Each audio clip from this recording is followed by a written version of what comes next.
passer donc à l'actu crypto. Et pour ça, je vais vous partager mon écran. J'ai préparé ça. Je crois que ça va être cette page-là. J'espère que je ne vais pas me tromper. Ouais, je pense que c'est ça.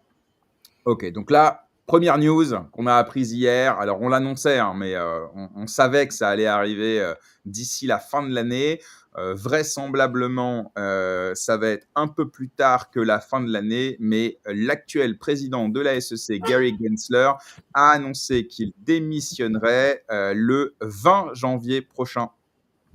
Donc ça, effectivement, c'est quelque chose de, c'est très positif, évidemment, pour l'écosystème quand on voit la politique qu'il a menée avec la SEC à essayer de qualifier toutes les crypto-monnaies un tant soit peu importantes de securities, avec d'ailleurs beaucoup d'échecs à la clé, et puis surtout des centaines de millions de dollars de frais d'avocat pour les projets, pour qu'ils puissent se défendre de ces poursuites. Donc voilà, donc ça c'est un peu la bonne nouvelle qui entre l'ATH de Bitcoin, l'ATH de Solana et tout ce qui se passe autour, et on a une espèce de cerise sur le gâteau, Gary Gensler qui annonce lui-même sa démission le 20 janvier prochain. Donc si vous souhaitez réagir là-dessus dans les commentaires, n'hésitez pas. Et puis vous les copains, qu'est-ce que vous en pensez? Bonne nouvelle évidemment. Oui, super bonne nouvelle. Et puis surtout, ce qui est très intéressant, c'est de se dire que là, ça vient quand même appuyer la position de leader de Trump. Même si on n'est pas réellement sur le calendrier qu'il avait tenu, il avait dit que voilà, moi, élu, Gary, il dégage. Du coup, ça assoit sa position et on sait qu'il a d'autres prises de position qui doivent être arrivées derrière. Et ça renforce en fait clairement sa position pro-crypto et sa volonté de faire des États-Unis une place importante dans le secteur cryptographique aujourd'hui. Ouais, Effectivement, moi ce que j'étais tu dis, à. ce que tu dis est intéressant, c'est que l'investiture de Trump, c'est le 20 janvier. Donc quand Mhm. Trump disait premier jour, Gary dégage, là on est en plein dedans. Je ne sais pas à qui j'ai coupé Mhm. la parole, pardon. C'était moi. J'étais à Nashville quand Trump il nous a fait toutes les annonces sur Bitcoin et les cryptos. Et dans la salle, au moment où il a annoncé qu'il allait virer Gary Gensler, la salle entière s'est mise en liesse. C'était la plus grosse de ses annonces. Donc il a même pas besoin de le virer. Gary Gensler se vire tout seul. Et ensuite, les autres promesses qu'il avait faites, c'était donc d'améliorer la clarté de la régulation pour les cryptos. C'était de supporter le mining de Bitcoin aux États-Unis. Il y avait aussi de libérer Ross Ulbricht, qui était le fondateur de Silk Road, pour ceux qui se souviennent. Et la dernière, c'était de créer une réserve stratégique de Bitcoin. Et celle-ci, si cette promesse est remplie, je pense que ce sera celle qui aura le plus d'impact, en tout cas, sur l'écosystème. Alors, tu me donnes une transition parfaite pour la news suivante, Parfait. puisqu'effectivement, cette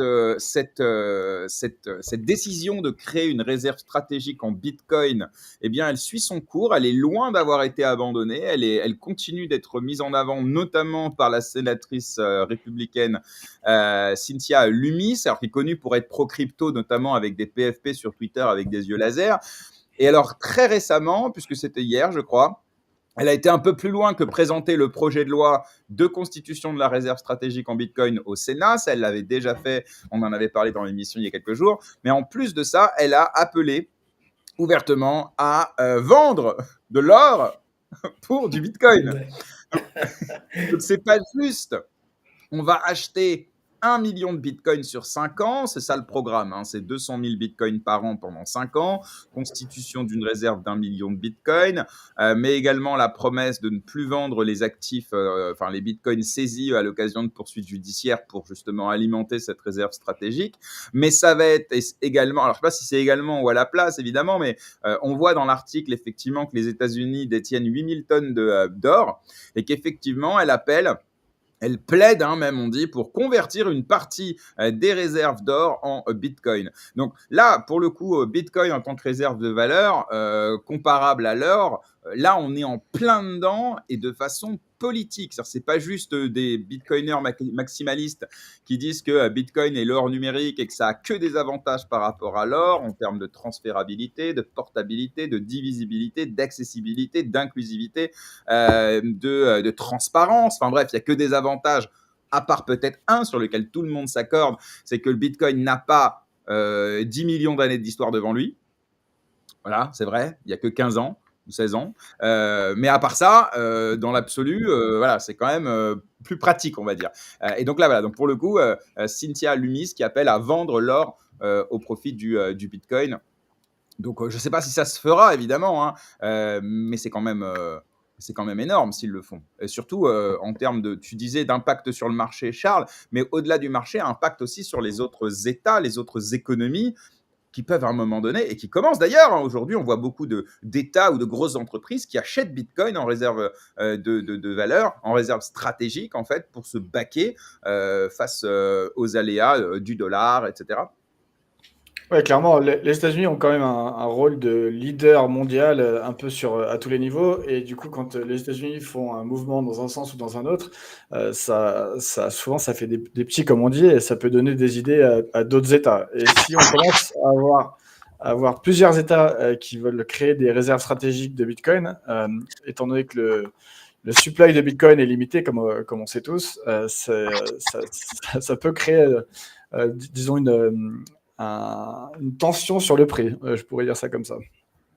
Ouais, complètement. C'est-à-dire que, d'ailleurs, si on donne les chiffres, c'est intéressant. En tout, il y aura maximum 21 millions de Bitcoin en circulation sur la blockchain, mais pas forcément sur les marchés, parce qu'on sait aujourd'hui qu'il y a entre 3 et 4 millions de Bitcoin qui ont été perdus, qui sont inaccessibles, qui n'ont pas bougé depuis 10 ans. Et donc, on peut en fait imaginer que la supply totale de Bitcoin accessible, entre guillemets, sera plutôt aux alentours, corrigez-moi si je me trompe, mais plutôt de 16-17 millions. Et ça, c'est à l'état d'aujourd'hui. Et effectivement, il y a tous les jours des bitcoins qui se perdent, des clés à laquelle on n'arrive plus à mettre la main dessus ou autre. Raphaël? Et ouais, j'étais sur la même idée que tu disais, les réserves. Il me semble que dans son tweet, elle parlait de toutes les réserves fédérales d'État, parce qu'il me semble que c'est découpé en fonction des législations aux États-Unis. Et elle parlait de toutes les réserves américaines s'ils devaient avoir du Bitcoin pour la globalité.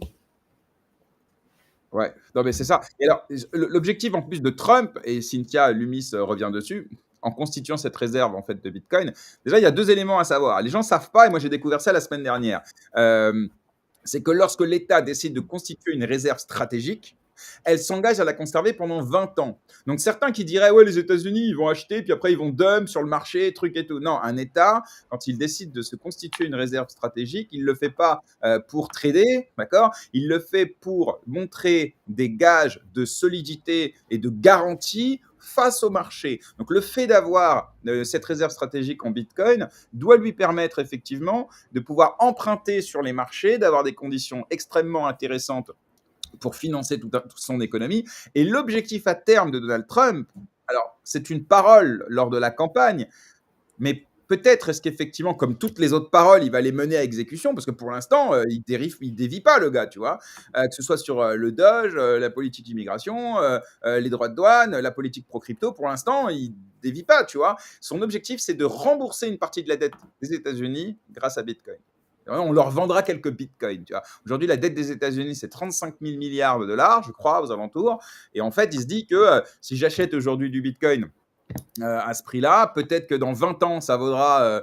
Certains parlent de plusieurs millions de dollars le bitcoin, hein, évidemment. Donc là, ils se disent que j'aurais juste à vendre quelques bitcoins. Voilà. Donc, pour le coup, ça peut représenter un changement de paradigme très important pour les États-Unis et pour les États qui décideront de suivre le pas en disant on n'a pas envie d'être laissé de côté. Nous aussi, on veut notre part de bitcoin. Bref, tout ça est hyper bullish. Dans les commentaires, on nous parle du Salvador, par exemple, qui a acheté du Bitcoin et qui a fait x2 sur son investissement, voire un peu plus. Il a acheté environ 250 millions de dollars de Bitcoin. Aujourd'hui, il est à presque 600 millions de dollars. Pour ceux qui décriaient à l'époque le Salvador, aujourd'hui, effectivement, ça crée un précédent. Je suis tout à fait d'accord avec Ola Fripouille. On va passer à la news suivante, si vous voulez bien. De quoi on va parler? Alors ça, c'est bon, on ferme. Ouais, on va parler de la blockchain Sui. Alors, je ne sais pas si vous êtes... voilà, si vous la connaissez bien, Moi, pour le coup, je vous cache pas que c'est pas celle, voilà, que je connais, le mieux. En revanche, elle est considérée comme un Solana «killer» entre guillemets. Elle prend, de plus en plus de place en termes de TVL, de nombre d'utilisateurs et de volume de transactions. Elle est, plutôt, appréciée pour son utilisation, sa scalabilité, ses frais et l'interface des applications qui sont développées dessus.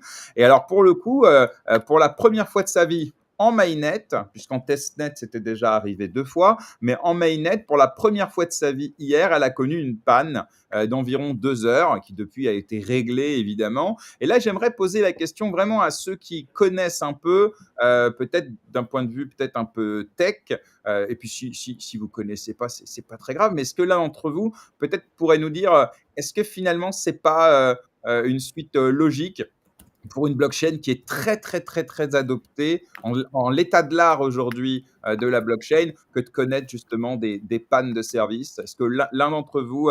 Ouais, vas-y, Tikapo. Ouais, alors je commence un peu à regarder moi l'écosystème suisse, ce qui s'y passe, notamment au niveau de la DeFi, c'est assez cool. Et effectivement, tu fais bien de le rappeler, c'est une blockchain qui est en train de driver énormément d'adoption.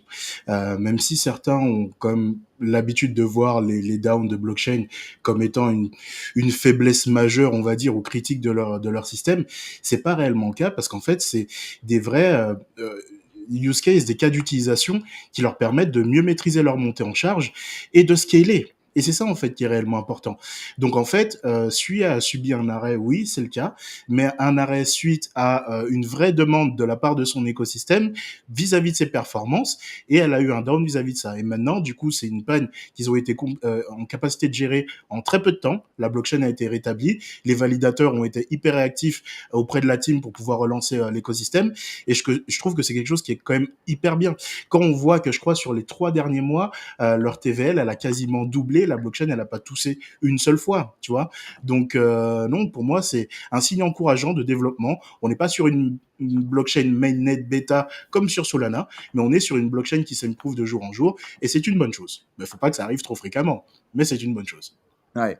Non, mais c'est vrai, on voit effectivement beaucoup de blockchain qui qui se moquent un petit peu de Solana, des Mmh. utilisateurs aussi. Là aujourd'hui, évidemment, certains se sont donnés à cœur joie pour dire un peu bien fait pour vous, ou alors avec nous, ça ne serait jamais arrivé. Alors moi, c'est en Ah, général ça. des commentaires que je désapprouve fortement pour 2 raisons. Moi, je suis pas développeur, mais je pars du principe que lorsqu'une technologie connaît des axes d'amélioration, enfin, je sais pas, on a tout intérêt au contraire à soit lui apporter du soutien, soit à essayer de comprendre ce qui s'est passé, mais plutôt qu'à tirer parti de ça. Moi, je n'aime pas cette espèce de Mmh. concurrence un peu malsaine pour le coup. Et puis deuxième élément, moi non plus, je suis pas du tout, enfin, je répète, je suis pas du tout un développeur, mais j'ai suivi un peu les pannes de Solana avec des experts de Solana au niveau tech qui expliquent en fait pourquoi effectivement là ou là ça a pu défaillir. Et en vrai, moi je pars du principe qu'à part peut-être Bitcoin, toutes les blockchains sont en phase de proof of concept. Et en vérité, très peu ont connu une adoption réellement massive et mondiale. Et en fait, ça va se Mmh. faire de façon itérative. Et donc voilà, moi je suis assez d'accord. Je préfère une blockchain qui est adoptée, qui se teste en fait continuellement avec des montées en charge importantes et qui parfois connaît des pannes, Mmh. aujourd'hui, et puis demain, lorsqu'on aura une adoption peut-être massive, eh bien à ce moment-là, ils auront connu ces pannes et ils sauront les anticiper et ou les régler. Plutôt que tout va bien parce qu'il se passe rien, et puis le jour où il se passe quelque chose vraiment, bah là pour le coup ça pète quoi. Donc je suis assez d'accord avec toi, Tikapo, avec mon point de vue, pas de dev, mais plus en termes de business. Et puis, dernier Mmh. élément, certains disent oui, vous imaginez avec des pannes comme ça, jamais Visa ou des très grosses entreprises vont travailler parce qu'à tout moment ça peut couper. Mais c'est pas Au vrai. contraire. Bah, déjà, la preuve, ces grosses entreprises travaillent avec ces blockchains-là. Et deuxièmement, Mmh. je ne pense pas de toute façon que ces entreprises demain travailleront avec ces blockchains de façon exclusive. Tant et si bien que si l'une d'entre elles venait à connaître une panne momentanée, ils auraient évidemment des backups, soit sur d'autres blockchains, soit de façon sur leur réseau centralisé historique. Et donc voilà, donc je pense qu'à un moment donné, il faut être plutôt constructif que critique. Raphaël, sur le sujet, vas-y. Mais aussi, il est important d'ajouter que les systèmes traditionnels ont aussi des failles et des problèmes d'arrêt.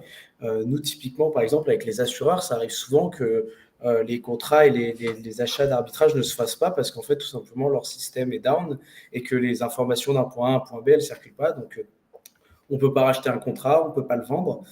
Et ça arrive, je ne vais pas dire régulièrement, mais ça arrive. Donc, ce n'est pas quelque chose qui est propre au monde de la crypto et de la Ouais. blockchain. Non, mais je pense que soit c'est de la concurrence un peu malsaine, soit c'est un espèce de zèle en disant avec la blockchain, Ouais. cela ne doit pas arriver.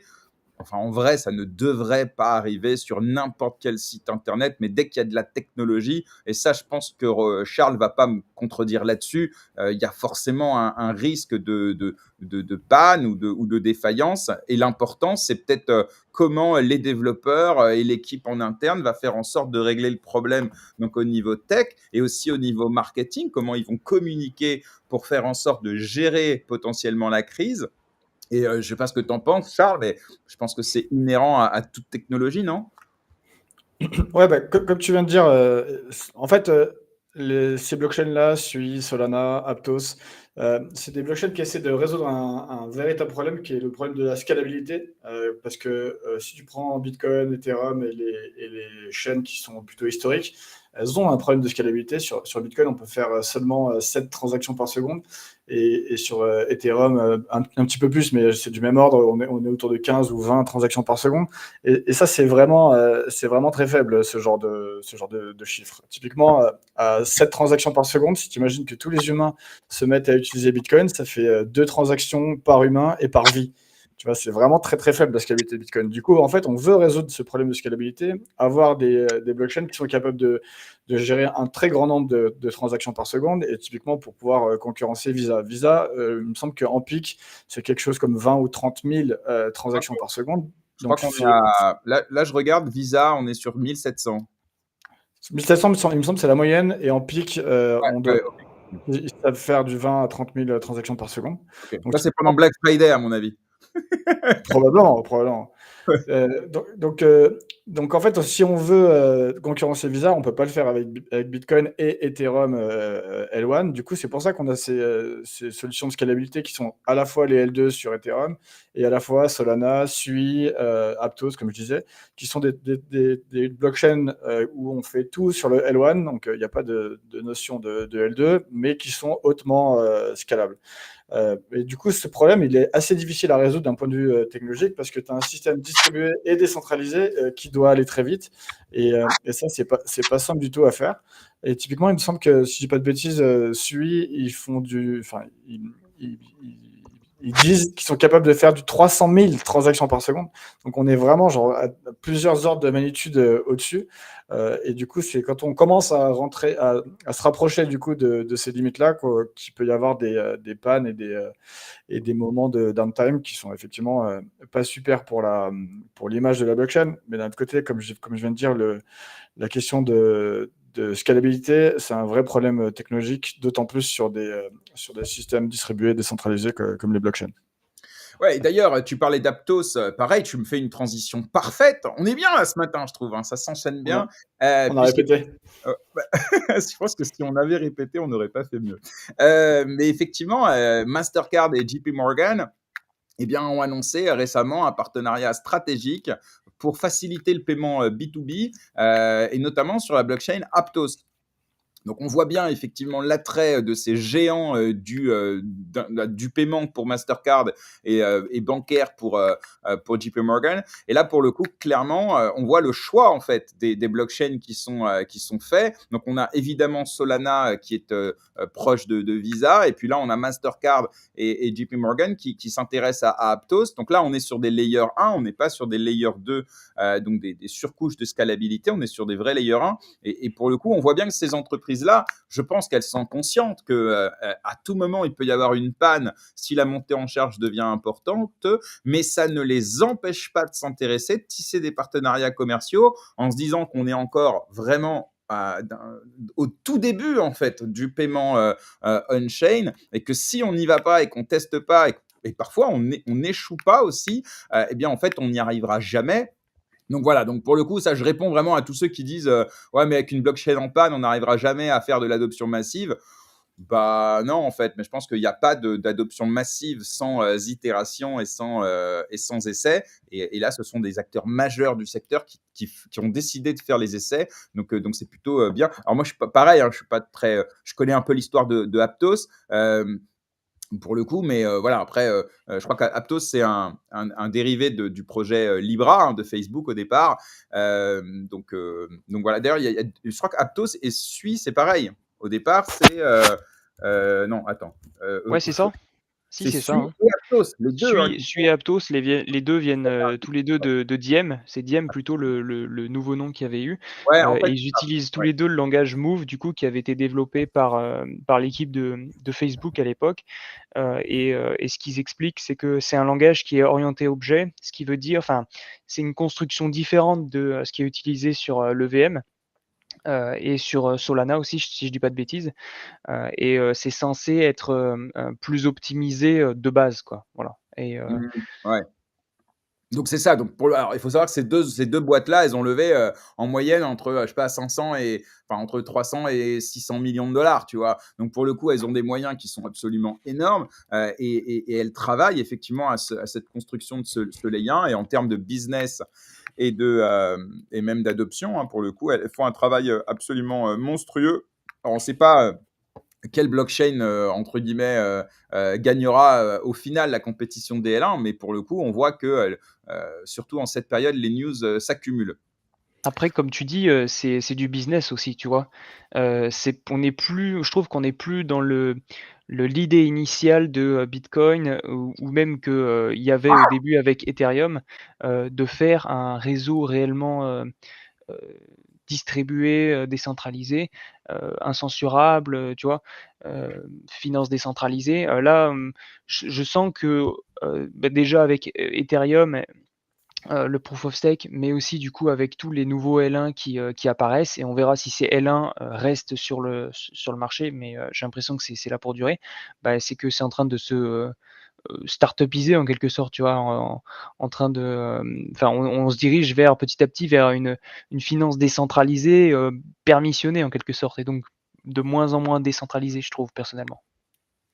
Alors, en proportion, peut-être, mais une chose est sûre, c'est que l'un n'ira pas sans l'autre, je pense. C'est-à-dire que si tu n'as pas d'adoption par les institutionnels, que ce soit les institutionnels des industries de paiement, bancaires, etc., et ou des États, des gestionnaires d'actifs, etc., malheureusement, tu n'auras pas d'adoption massive. Enfin, je pense que l'effet de réseau est plus facile quand il est porté par des institutionnels qui ont des puissances marketing qui sont colossales, que si on fait juste avec du bouche à oreille entre les bitcoiners, tu vois. Donc je pense que c'est peut-être un mal pour un bien, et puis ça permet aussi, on va pas se cacher, de financer les technologies autrement qu'avec du trading. Tu vois, je veux dire, les contrats commerciaux qui sont faits avec ces entreprises-là, elles permettent de venir inonder le marché aussi de liquidités qui peuvent être utilisées à des fins commerciales, évidemment, mais derrière, qui peuvent être utilisées pour des grants ou pour des subventions pour des développeurs qui viendront développer des choses peut-être un peu plus décentralisées.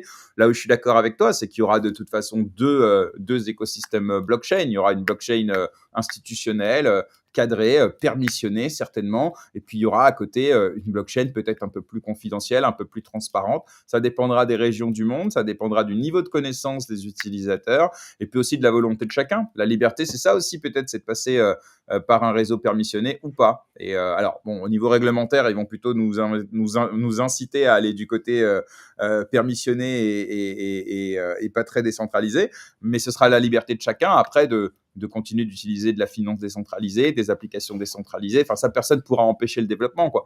Mais ouais, pour moi, je pense que c'est un mal pour un bien, mais peut-être que je me trompe. Je ne sais pas ce que tu en penses, Charles.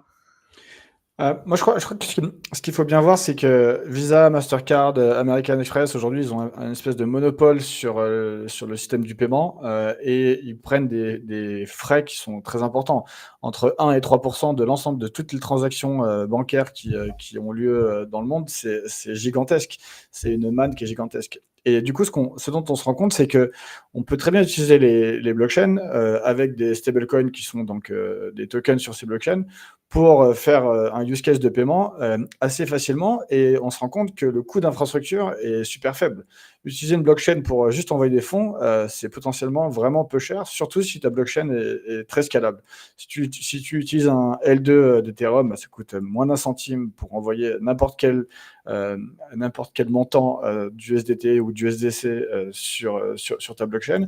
Si tu utilises Solana ou Sui, je ne sais pas s'il y a déjà des stables sur Sui, et du coup, ça va être la même chose. Envoyer des stablecoins sur ces blockchains, c'est quelque chose qui va coûter très très peu cher. Et du coup, ce dont se rend compte Visa, Mastercard et American Express, c'est que potentiellement, il y a un compétiteur qui peut les disrupter du jour au lendemain. Et le seul avantage qu'ils ont, et qui est quand même un avantage de taille, c'est le fait qu'ils sont déjà implantés partout dans le monde, dans tous les marchands du monde. Et ça, c'est un véritable avantage. Mais d'un autre côté, au bout d'un moment, les aspects économiques rentrent en compte. Si on commence à aller voir les marchands et qu'on leur dit bah, vous remplacez votre terminal de carte bancaire par un téléphone, et au lieu d'être taxé entre 1 et 3% sur l'ensemble de toutes les transactions que vous prenez, vous utilisez juste votre téléphone et il n'y a plus de frais de transaction.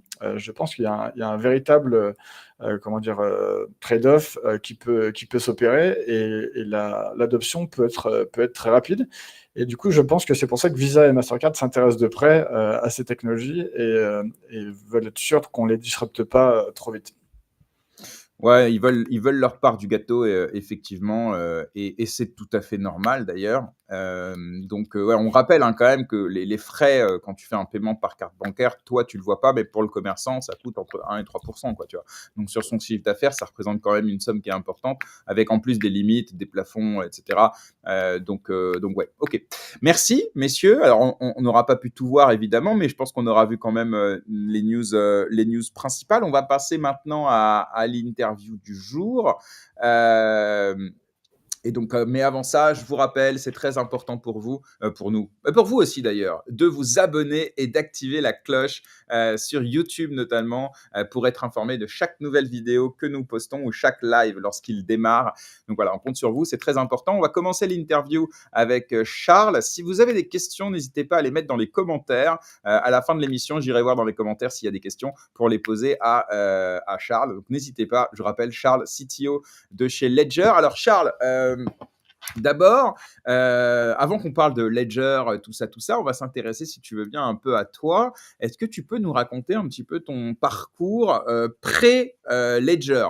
Je sais pas, quel âge tu as, qu'est-ce que tu as fait comme études? Est-ce que tu as fait des jobs ou des métiers avant d'arriver chez Ledger, donc on disait en 2017? Yes, bah, je vais essayer de te raconter tout ça rapidement. Donc aujourd'hui, j'ai 40 ans. Mon background, c'est la sécurité et la cryptographie, et c'est des sujets qui m'intéressent depuis le jour où j'ai eu un ordinateur. Et j'avais 12 ans à l'époque. Les premières choses que j'ai essayé de faire, c'est d'essayer de voir comment ces choses fonctionnent et si c'est possible de les hacker. J'ai fait du hacking pour le plaisir quand j'étais jeune, et c'est devenu mon métier, je dirais, bien longtemps après. Côté études, j'ai d'abord étudié les mathématiques fondamentales. J'étais vraiment passionné par les maths. Et ensuite, j'ai rejoint une école d'ingé autour des maths et de l'informatique qui s'appelle l'ENSIMAG à Grenoble. Et à partir de là, mon premier taf, c'était assez drôle.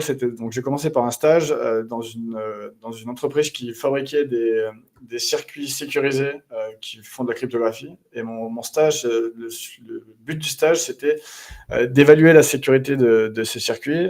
Et le côté drôle, c'est que, je sais pas, au bout de quelques semaines, je sais pas, 3 semaines, j'ai réussi à extraire les clés du circuit. Et du coup, je suis allé voir mon maître de stage, tout content de lui expliquer la nouvelle, et j'étais surpris de voir sa tête qui se décomposait un petit peu, parce qu'en fait, j'étais en train de casser 10 ans de son travail un petit peu trop facilement à son goût, je pense.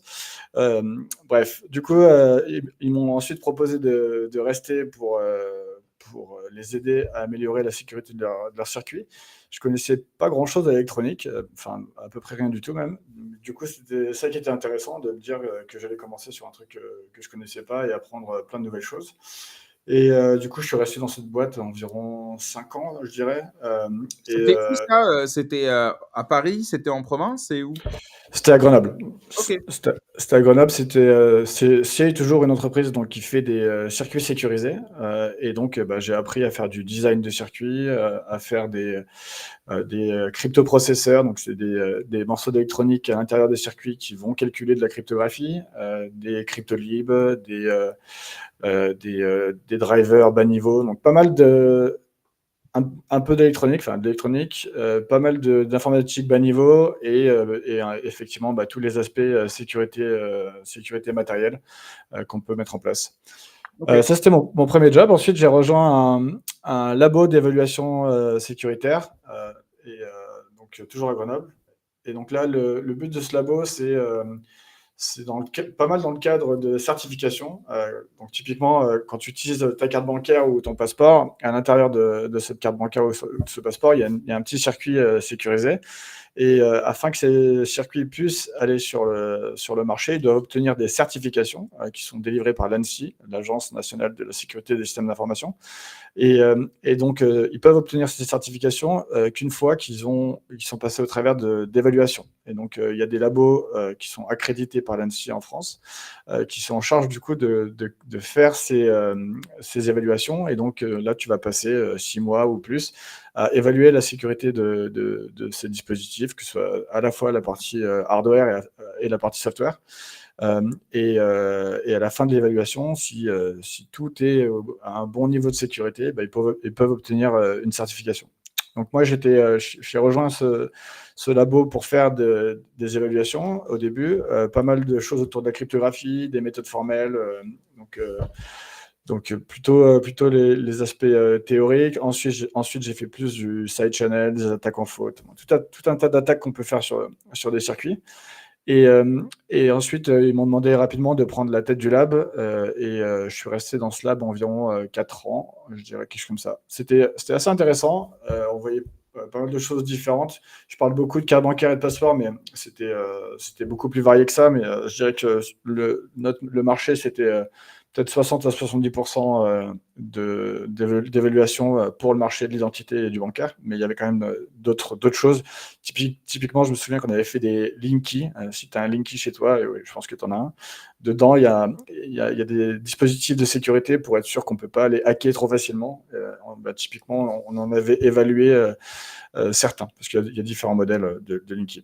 Là, c'est devenu un sport national aujourd'hui d'aller hacker son Linky pour éviter que Enedis, je crois, vienne prendre nos infos et nous facture notre consommation électrique. Ouais. Je ne sais pas s'il y a vraiment des attaques qui fonctionnent sur les Linky aujourd'hui. Je t'avoue, je ne m'y suis plus intéressé depuis presque 10 J'avais ans. vu récemment qu'il y avait des mecs qui avaient réussi à les désactiver ou à les hacker ou à truc et tout. Enfin voilà, j'ai déjà vu passer ça en tout cas.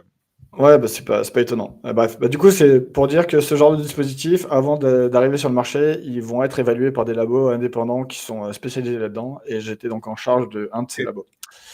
Et donc j'ai rejoint Ledger en 2017. Peut-être je peux revenir un petit peu en arrière dans l'histoire. Moi, j'ai découvert Bitcoin en 2011. À l'époque, j'avais un ami qui minait avec son ordinateur, puisqu'à l'époque, on pouvait miner avec son ordinateur, c'était possible. Il n'y avait pas beaucoup la difficulté était faible.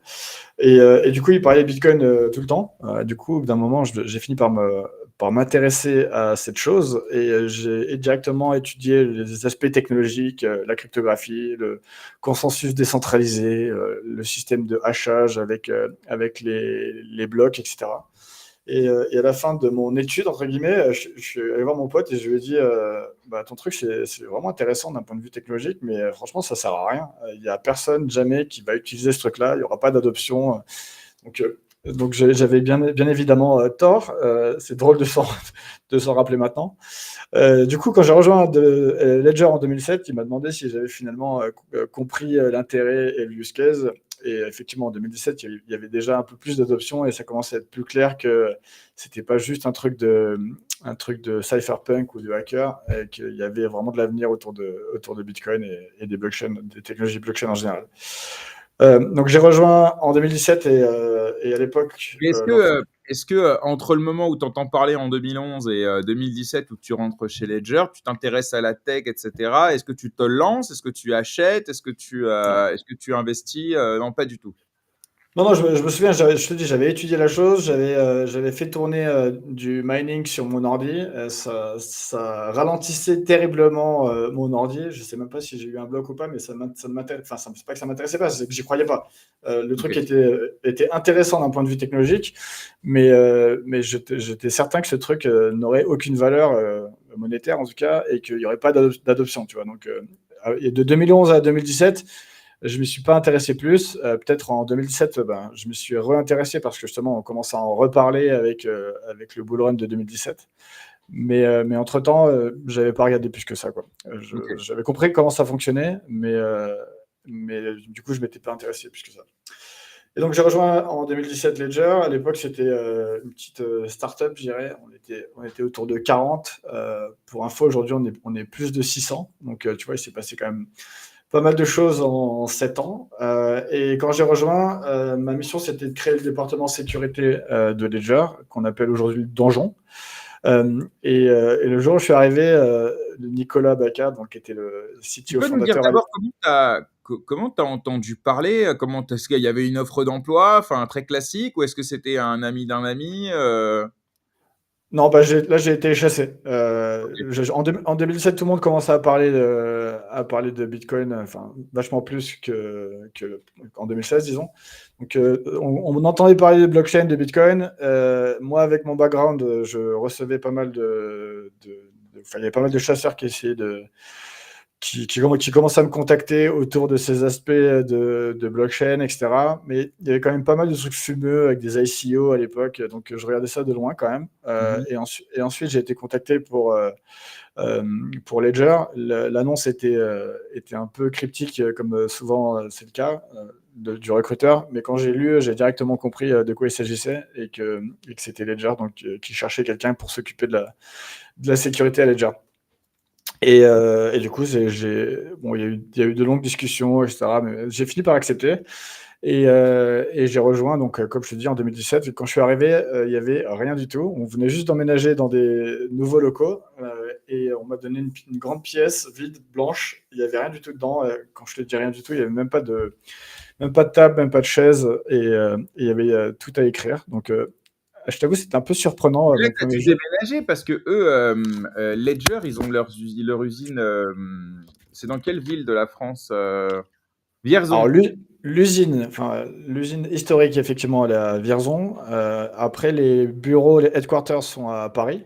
Ok, d'accord. Et moi, j'ai pas déménagé, en fait, j'habite toujours à Grenoble. Par Ok. contre, je viens très régulièrement à Paris, évidemment. Mais j'habite toujours à Grenoble. Et donc, quand je suis arrivé, je te dis, il n'y avait rien. Et donc, j'ai dû tout construire from scratch, acheter mes bureaux, mes chaises, le matériel, recruter mon équipe. Et c'était super intéressant d'avoir une page blanche et de pouvoir écrire exactement l'histoire qu'on voulait. Et donc, bah, c'est ce qu'on a fait, quoi. C'était quoi Euh, l'histoire alors? Parce qu'aujourd'hui, il y en a certains qui peuvent re-raconter l'histoire après autant de succès, après autant d'années, mais à l'époque, quand on revient en arrière, c'est quoi? Est-ce que déjà la vision elle est très claire, c'est-à-dire de créer un hardware wallet, pour le dire simple.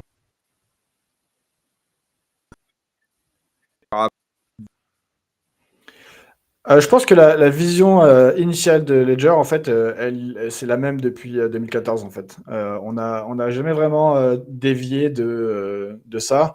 Et la mission, c'est vraiment de fournir aux utilisateurs les outils de sécurité pour sécuriser leur crypto et pouvoir les utiliser.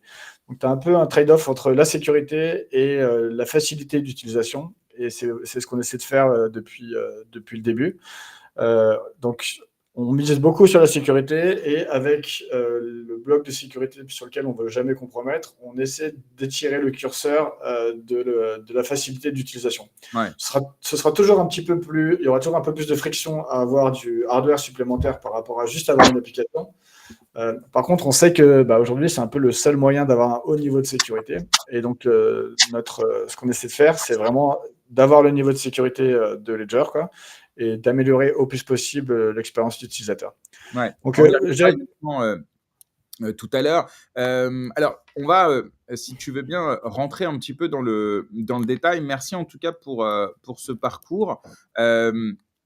Toi, de ton point de vue très personnel, comment tu arrives justement à faire le trade-off, le compromis, pour parler en français, entre justement une sécurité optimale et en même temps réussir à la rendre accessible au plus grand nombre? Parce que c'est vrai que quand on entend parler de Ledger, avant d'avoir acheté sa première clé, d'avoir essayé de la paramétrer, on se dit que c'est juste chambé, quoi. Tu sécurises ta clé privée, tu peux la cacher, tu peux potentiellement la séparer. Bon, ok. Et puis après, quand tu as la clé en main et que tu dois le paramétrer, et que là, tu fais que les petits boutons, et puis tu te trompes, et puis tu recommences. Et on peut le dire. Moi, j'en ai paramétré un jour la mienne évidemment, mais j'en ai paramétré aussi pour un ami. À la fin, j'ai failli lui demander un tips, quoi. Et surtout quand il me dit, attends, j'ai un autre pote à moi, tu peux lui faire pour lui. Je fais, ça y est, stop. En tout cas, c'est pas facile, tu vois. Et donc, comment vous arrivez, vous, dans votre département, j'en sais rien, innovation, R&D, etc., tu nous diras, pour justement essayer de garder des standards de sécurité les plus élevés au monde et en même temps d'arriver peut-être à rendre la chose plus facile et accessible. Ça, effectivement, c'est le vrai débat et la difficulté. Et je pense que ça, on le résout de deux façons. D'un côté, sur le hardware wallet lui-même, du coup, là, tu viens de parler des deux boutons, donc tu faisais référence au Nano, Nano S, donc, qui était le premier hardware wallet qu'on a discontinué. Ensuite, on a fait le Nano X, qui est un petit peu la même forme que le Nano S, mais avec un écran un peu plus grand et surtout du Bluetooth. Donc, c'est-à-dire que tu peux le connecter à ton mobile. Donc ça, par exemple, la capacité de pouvoir le connecter à ton mobile, tu vois, c'est une facilité supplémentaire. Tu n'es pas obligé d'avoir un ordi, tu n'es pas obligé d'avoir un câble supplémentaire. Ensuite, on a fait le Nano S Plus, qui était vraiment pour faire une continuité au Nano S. Et récemment, là, cette année, on a sorti deux nouveaux dispositifs qui sont le Stax et le Flex. Donc là, j'ai un Stax avec un écran tactile e-ink. Donc là, typiquement, pour l'expérience d'utilisateur, c'est beaucoup plus facile d'utiliser un écran tactile avec ton doigt plutôt que des deux boutons qui te permettent d'aller à gauche, droite et de sélectionner, qui peuvent être un peu plus difficiles. Typiquement, pour rentrer tes 24 mots dans un device avec deux boutons, tu vas mettre au moins 10 minutes. Disons, si tu as l'habitude, tu peux mettre un peu moins de 10 minutes. Avec l'écran tactile, en moins d'une minute, tu peux rentrer tes 24 mots sans trop de difficulté. Donc, je dirais, il y a tout ce qu'on a mis en Alors, place. justement, pour peut-être alimenter cette question, toi, tu es CTO, donc tu pourras nous expliquer un petit peu concrètement qu'est-ce que tu fais. Et puis, à côté, tu as un département produit, un département marketing, un département, j'en sais rien, graphique. Et en fait, ça doit pas être simple entre eux qui doivent dire à la tech et à la sécurité, bon les gars là, c'est un peu compliqué, et vous qui dites non mais les gars, il n'y a pas le choix, de toute façon il faut. Enfin, ces échanges-là, comment on arrive à bosser entre ceux qui veulent du beau et du simple et les autres en face qui veulent du sécurité et à toute épreuve. Il doit y avoir des petits conflits. Tu as peut-être je sais pas, des anecdotes ou des exemples de désaccords, et à la fin, j'imagine que c'est toujours toi qui gagne, hein, parce que c'est la sécurité le plus important. Ou est-ce qu'au contraire, des fois, tu as déjà accepté de transiger un petit peu? C'est une bonne question. Après, comme tu viens de dire, tu as d'un côté la tech et d'un autre côté le produit, et c'est deux équipes différentes qui se reportent pas l'une à l'autre. Tu vois, les deux reportent au CEO. Et du coup, ça permet d'avoir un peu chacun ses responsabilités et qu'il y ait un peu de friction entre les deux équipes. Disons, enfin, c'est de la friction saine, hein, il n'y a pas de l'animosité, hein. Mais effectivement, le produit qui va toujours pousser à pouvoir faire mieux, plus facile, etc. Et la tech qui veut toujours faire des choses qui sont un peu plus maintenables, avec des technologies qui peuvent intéresser plus la tech et la sécurité. Après, dans les débats autour de la sécurité, généralement, c'est beaucoup plus quand il y a des débats, ce qu'il peut avoir, au final, ça se termine toujours par on explique le problème, on explique pourquoi il y a des contraintes de sécurité qu'il faut respecter et comment on pense qu'il s'agit de les adresser. Et il n'y a jamais de situation dans laquelle on termine et on dit, bon, ok, c'est pas grave, on se fiche de la sécurité, on va... J'imagine. tu vois, ça n'arrive jamais. C'est plutôt expliquer pourquoi, comment, et quel est le meilleur trade-off qu'on peut faire, parce que parfois, donc la contrainte de sécurité, on peut la résoudre de différentes manières, et il peut y avoir des manières qui, côté produit, seront plus intéressantes et plus faciles pour l'utilisateur. Et quand tu parles de friction, typiquement, on a fait le device Stax là, avec Tony Fadell, qui est le créateur de l'iPod, donc le fameux comment dire, lecteur MP3 de Apple. Et du coup, il nous a pas mal aidé à faire Stax, et il a fait toute la partie design, je dirais.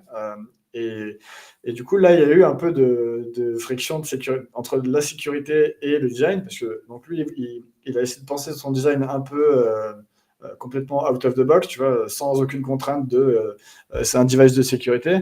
Et rapidement, quand on a commencé, quand j'ai vraiment collaboré, discuté avec lui plus précisément, il y avait plein de trucs dont il parlait qui étaient, non, c'est pas possible, on peut pas faire comme ça, pour telle raison, telle raison. Et au final, là, il y a eu un peu de friction dans le Tu peux sens nous où... donner un exemple, enfin, dans la limite du secret, évidemment, industriel, mais tu peux nous donner un exemple? C'est quoi? C'est un bouton qui va pas? C'est un affichage qui va pas? C'est la taille qui va pas? C'est trop fin? C'est trop épais? Concrètement, c'est quoi un exemple, par exemple, Ouais, par exemple, il peut y avoir des questions de design matériel pour lequel il voulait utiliser un circuit plutôt qu'un autre parce que la supply chain était plus facile, mais le problème c'est de ce circuit, le problème, il pouvait être upgradé, donc ça ouvrait des nouveaux comment dire, vecteurs d'attaque qu'on voulait pas. Donc, il peut y avoir ce genre de choses. Après, il peut y avoir la question de combien tu as d'essais sur le pin. Est-ce qu'on peut remplacer le pin par un lecteur biométrique? Ça, c'est un truc qu'on nous demande souvent, même côté utilisateur. Il y a plein de questions comme ça qui, d'un côté, tu essaies de résoudre un problème d'expérience utilisateur, et d'un autre côté, c'est quoi l'impact sur la sécurité? Comment on le mesure? Est-ce qu'il est acceptable, etc. Ouais. Et autre question un peu tech, même si j'en suis pas un, mais est-ce que la technologie Ledger, je parle vraiment de la technologie liée à la sécurité. Je sais pas c'est quoi, s'il y a des algorithmes, bon, honnêtement, j'y connais rien, n'hésite pas d'ailleurs à me corriger ou à préciser, mais est-ce qu'elle a évolué depuis 2017?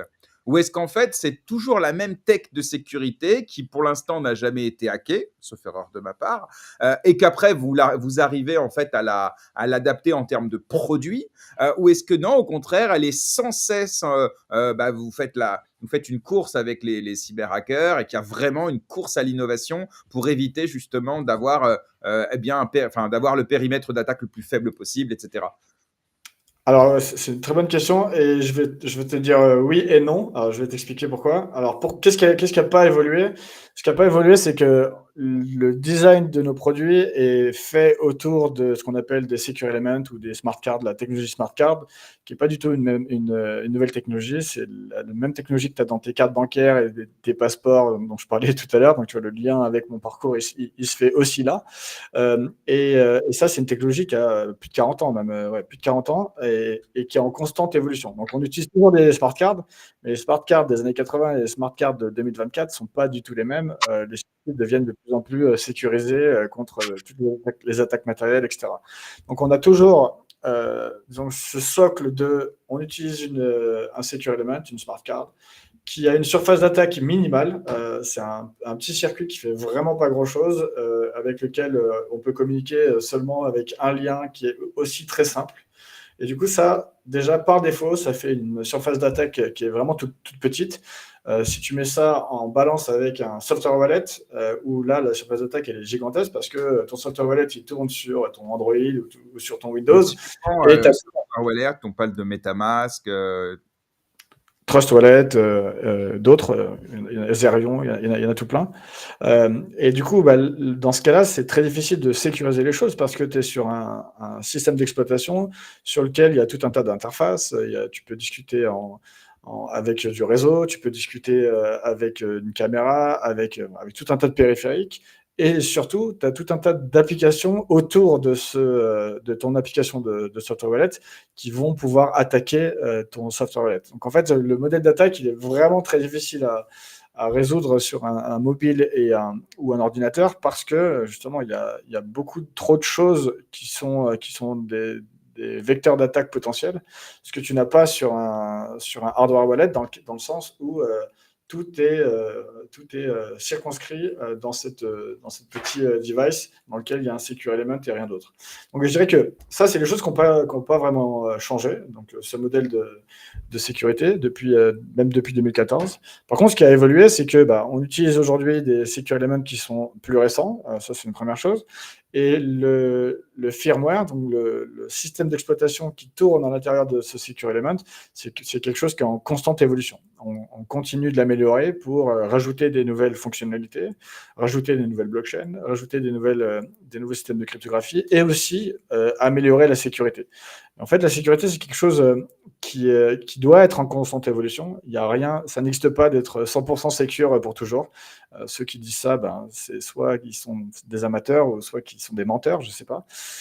Mais la sécurité, c'est beaucoup plus un chemin qu'un truc statique. C'est l'idée de se dire il faut rester humble parce qu'il n'y a pas de 100% sécure et faire en sorte de toujours améliorer, augmenter la barre pour la sécurité, chercher des vulnérabilités, essayer de les corriger et toujours faire ça et toujours être, disons, un pas en avant des attaquants. Et ça, c'est quelque chose qu'on fait vraiment tous les jours. On a l'impression que c'est juste des paroles en l'air quand on peut le dire comme ça, mais en fait, c'est un travail de tous les jours avec en interne des équipes qui essaient d'attaquer nos produits et aussi d'autres équipes qui constamment améliorent la sécurité. Et on a aussi tout un système de programmes Bounty qui encourage les chercheurs à trouver des vulnérabilités sur nos produits. Et quand ils en trouvent, on leur donne de l'argent et on répare, disons, on améliore la sécurité de ce qu'ils ont pu trouver. Ok. Raphaël, tu as une question? Ouais, moi c'était la question du coup je sais pas si elle s'imbrique parfaitement, mais Non, vas-y, t'inquiète pas, pas de souci. c'était du coup sur aujourd'hui un peu que la position qu'a Ledger sur, on va dire, l'écosystème. Moi, j'ai eu beaucoup de retours de gens qui me disaient, alors c'était plus des personnes tech d'ailleurs, parce que je trouve que quand on n'est pas trop confronté à tous ces systèmes de sécurité, même quand on voit les personnes classiques qui n'ont pas forcément des gros protocoles de sécurité, alors que dans la crypto, ça devrait être omniprésent même dans notre travail à tous. Aujourd'hui, qu'est-ce que tu penses que Ledger, bon, ils ont une place, on va dire, de leader plus que reconnu du marché, et même un peu comme un frigo ou un frigidaire, où on appelle un frigo un frigidaire, aujourd'hui on appelle un wallet une ledger. Est-ce que pour toi, c'est pas un frein à l'innovation et à la sursécurité qu'on pourrait avoir comparé à d'autres wallets ou à d'autres technologies? Parce qu'aujourd'hui, tout le monde pense qu'en ayant une ledger, on est tous hyper sécurisés. Mais est-ce que c'est le dernier recours à la meilleure sécurité pour ces cryptos? Alors, tu viens de dire plein de choses en même temps. Bon, effectivement, aujourd'hui, Ledger est vraiment leader sur le marché des hardware wallets. Il n'y a pas vraiment de discussion là-dessus. Après, j'imagine que c'est le cas parce qu'on a fait du bon boulot, parce que, pour plein de raisons. Moi, je pense que il y a le fait je pense que la technologie de Ledger, c'est celle qui apporte le plus grand nombre de garanties de sécurité. Donc ça, je pense que c'est une première raison. Une deuxième raison, c'est qu'on a travaillé beaucoup pour faire en sorte de supporter un très grand nombre de protocoles et de blockchains. Et du coup, c'est aussi les raisons du succès. Et enfin, je pense que toute la partie software qu'on a développée, Ledger Live et les services qui sont autour, nous ont aidés, disons, à être à cette place. Pour autant, il y a des compétiteurs et je trouve que c'est sain d'avoir des compétiteurs dans le marché, notamment Trésor, qui est un très ancien, disons, player sur le marché des hardware wallets. Ils étaient même là quelques mois avant Ledger et ils continuent d'être là et ils font leur petit bout de chemin, je dirais. Et il y en a d'autres qui essaient de rentrer sur le marché aussi, donc par vague. Il y en a qui essayent, qui réussissent moins que d'autres, je dirais, parce qu'en fait, il y a aussi un truc qui est difficile sur l'hardware, c'est que c'est très intensif en capital.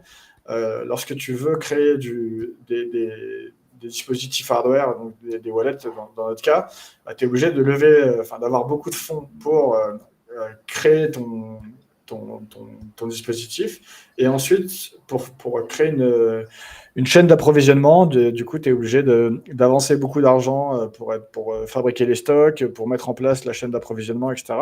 Et ça, c'est aussi des freins à disrupter Ledger. Disons que si aujourd'hui tu veux créer un Ledger 2, tu as déjà beaucoup de capital à mettre sur le tapis, je dirais. Il y a ça. Et aussi, tu as beaucoup de temps à rattraper. Parce que nous, ça fait 10 ans qu'on est là. Et puis, sur les 7-8 dernières années, c'est là où il y a la grosse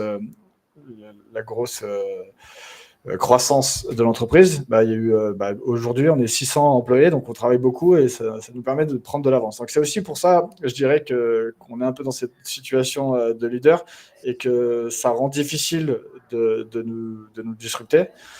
Pour autant, après, on essaie quand même d'être le plus ouvert possible.